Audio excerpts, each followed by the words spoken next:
कैसे हैं आप सभी लोग। मेरा नाम है सुधांशु शुक्ला और मैं प्रयागराज उत्तर प्रदेश का रहने वाला हूँ। वही प्रयागराज जहाँ पे माँ गंगा, यमुना और सरस्वती का पावन संगम होता है। आज मैं आप लोगों के सामने अपनी एक कविता को प्रस्तुत करने आया हूँ। इस लॉकडाउन में आप सभी लोग अपने घरों में ज्यादातर समय रहकर बोरियत महसूस कर रहे होंगे। मेरी यही कोशिश रहेगी कि मैं अपनी इस कविता के माध्यम से आप सभी के दिलों तक पहुंच सकूं और आप सभी को थोड़ा सा मुस्कुरा सकूं। सुनिएगा, मेरी कविता का शीर्षक है तुम।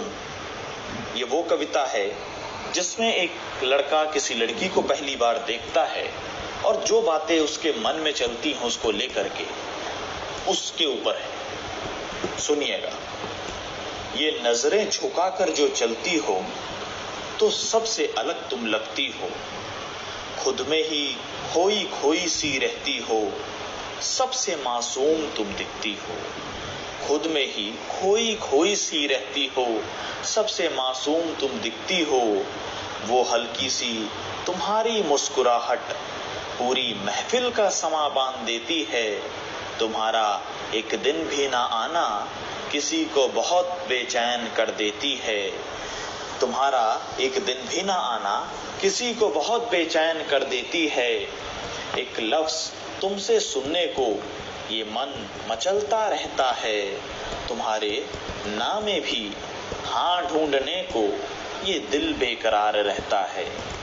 तुम्हारे नाम में भी हाँ ढूंढने को ये दिल बेकरार रहता है।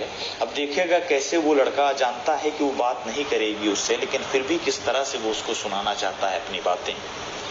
पता है तुम नहीं मानोगी मुझसे बातें करने को, पता है तुम नहीं मानोगी मुझसे बातें करने को, फिर भी सोचता रहता हूँ मैं तुमसे बातें करने को, मैं तुमसे बातें करने को। तुम्हें सुनाने को अपने दिल की वो बातें जो तुम्हारे लिए संजो के रखा हूं। तुम्हें सुनाने को अपने दिल की वो बातें जो तुम्हारे लिए संजो के रखा हूं। इस छोटे से अपने दिल में कहीं मैं तुम्हें भी संभाल के रखा हूं, मैं तुम्हें भी संभाल के रखा हूं।